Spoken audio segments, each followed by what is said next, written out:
Hi, I'm Bruce McFarlane, and this is John Sully, and we're at the NFC in Cairns, so the National Franchise Convention, where we're going to do a few episodes of Tell Us Your Effing Story.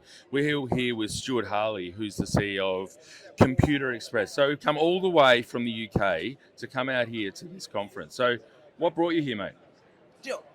We came out here, an opportunity arose. We came out here, and it's been the best trip.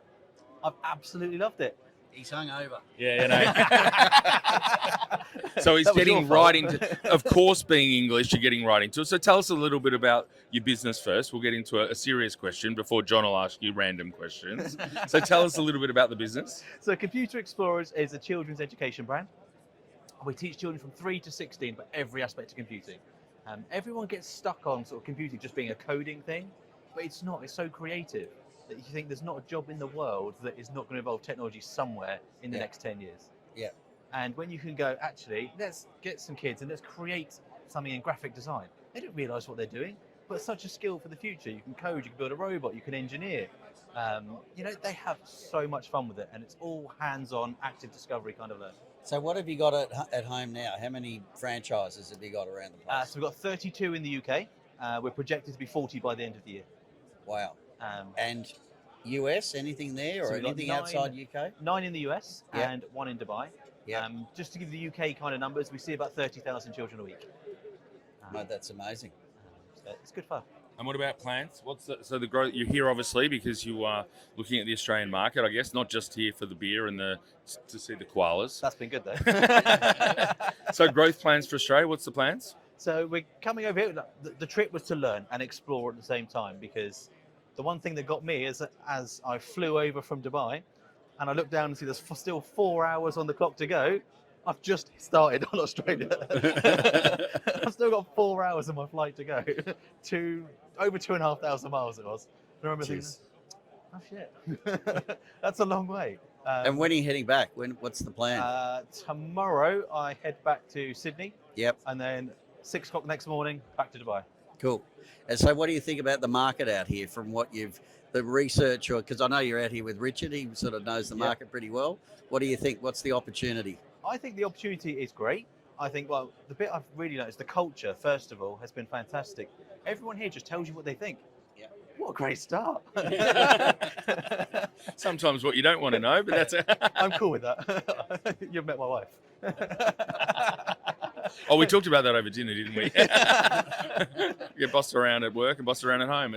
That's just about it. But yeah, the opportunity is great. That the education market is huge. And STEM and education is right at the beginning of the wave right now. Yeah. And we know it's the future. We know everyone needs it. There's a huge skill shortage coming. So if we John doesn't know what it is, though. Do you want to go back to explain what it is? Yes, STEM education. Well, I do. It's STEAM now. STEAM. Yeah, they've added an A. See? So science, technology, engineering, and maths. Okay. So it all sits in the same sector. And children, when they're engaged in computing, they're learning all of those things and just about every other subject at the same time, because you can really gear it in any direction. Everything's so cross-curricular. And so your story, you're a franchisee. So that journey from franchisee to franchisor, that was a big leap. And how are you enjoying being the other side of the table in the relationship? Oh, I absolutely love it. So joining as a franchisee in 2019, just pre-COVID, timing was impeccable. You know, had that whole shock horror story, but we had great fun. And 2 years later, in 21, I took the reins. But being able to think outside the box, work with the franchisees, help people develop their businesses, not just in the UK, but in other countries. It's been amazing, really, to learn about cultures, how we can make it work, how we can just maneuver the brand to really hit every child. And I would have thought the other franchisees would love the fact that you're running it as well, because you've been at the coalface. You sort of command respect straight away because you know exactly what the fuck you're talking about. Well, we like to think so. Yeah. What they say behind me might be different, but to me, they're lovely. No, but that's great, mate. That's really cool. Yeah, no, it's good. We have a great relationship with them. I speak to half of them weekly, half of them, a bit less often, but they don't want that kind of level of interaction either. So but we're always there. We're always there to support and communicate. So. Just sorry, laughing at the announcement they're going over the middle of our podcast. Train is leaving on It's like when you're trying to do a Zoom call at the You're airport. trying to ship me out now, is that what it is? Time's up. We'll keep going. We'll keep going. Obviously, you're in 3 or 4 markets, looking at it. But and there's a lot of great things happening and lots of great growth plans. But what about challenges? Like, what do you see as, some of the challenges that you've got in expanding your business in multiple markets all at the same time? In just about every market we're in, we have one challenge that's exactly the same, and that's our franchisees are great. Finding franchisees is not a problem. The one thing that the franchisees will struggle with, and this is the thing that will always hamper our growth, is finding the instructors. So that is the one thing that is there. We use a lot of university students, we use a lot of part-time people, a lot of out of supply teachers, or anyone that's just looking for a few hours here and there. Fantastic. But you were always on a constant cycle because they're only at uni for 2, 3, 4 years, and then you're looking for your next person. Because the whole thing is really around that model, that tutoring training is labour numbers. That's so the adaptation between states, countries, whatever. That's your only variant, isn't it? Other than language. Yeah. And then slightly different curriculums over the world that we just need to remap it to. The rest of it is so similar because we know roughly, from all my travels, everyone's roughly about the same place. Yeah. Some of the countries we would traditionally have thought wouldn't have been that far or that advanced actually are exceeding some of the Western cultures now. Yeah. And it's amazing the huge gap that there is. And you were saying this morning, which I didn't quite understand, is that even kids at that earlier age have free periods where the teachers are catching up on work, whatever, and they're left to their own devices. Ultimately. Not quite left to their own devices. It might be the teaching assistant or another member of staff that's looking after them in that time. So increasingly across the US and the UK, we're going and taking over those free periods for those teachers. Teachers are in short demand. That's the same here that I've learned recently, the UK and the US. So we're bringing in specialist teams to come in and deliver a specialist subject that people can really get inspired about. It's like you think of a football coach. Yep. If you've got one that's really, really passionate, the team are going to do a great job. It's all about inspiring and leading that team. So if we can bring in someone that may not be the best educator in the world, but can really inspire those children, we've done the hard work in creating the lesson plans so that they can follow that content, they can deliver a great class. And because of that, the kids have a great time. And that's what's really, really important. And the overall engagement to keep them at school, if they've got more appealing lessons. Yeah. Like I remember at school, I used to wag a fair bit. I don't know if that's... You were shit at it, though. Because I'm dumb. So I used to go to the fishing... But if you had robotics or something like that, I'd probably come back from... I wouldn't wag anymore.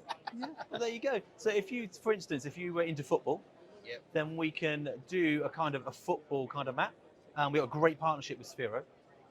They do Sphero Sports.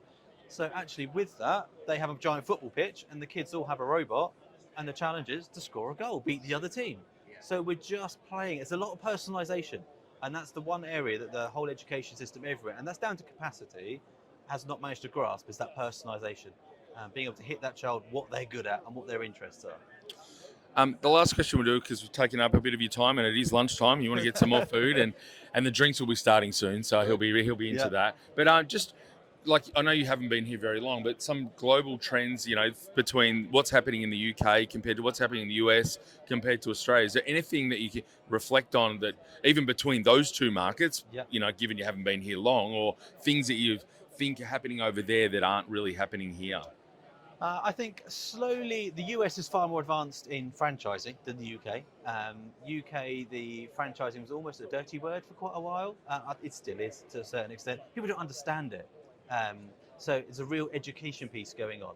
And I think here it's probably a bit more like the US. People understand franchising a bit more. So the UK, we're on a massive education journey. Actually, this is what you could be. This is how you achieve financial freedom. This is how you achieve that balance you're looking for in life, rather than the old corporate leave before 7, get home at 8 o'clock at night, and trying to get that balance for families and children. That's what's important nowadays. And I think in the UK, people really switching on to the work-life balance is the key area. So I think that's what's coming. So the UK it's a little bit behind in terms of a franchising culture and a franchise community coming on. What about the US? What do you see? Is there anything, I know you're bouncing back to the US, heading back there again soon. Is there anything that's happening in the US that you think is a good trend that's going to be that the rest of us will follow? What's happening in the US? So the education, and there's a lot more departmental education. Again, time's up again. There's a lot more state support for education right now, especially in our arena and sports, getting children active. So that from the sort of the governmental level is amazing, because it shows actually there is some focus coming out now, and we're starting to see that movement of how to engage lots of children from different angles. And the homeschool market, for instance, that's not being looked after by anyone. Since COVID, I think I read a statistic that it's increased by 19% in the US. So having the ability to go and reach those children, and the UK is not far behind that. I don't know what here is actually. Was it similar here? Yeah, no, not that high. I don't think so. So yeah, homeschool market and the special needs sectors have been real growth trends. Thank you. I think we're taking enough of your time. Thank Thanks you very very much much. for having Enjoy me. the rest of the conference. You went through 2 bells, mate. You've outstayed your welcome. Now, fuck off. That's the final call. Get lost. Thank you. No worries. Thanks very much. Cheers, gents.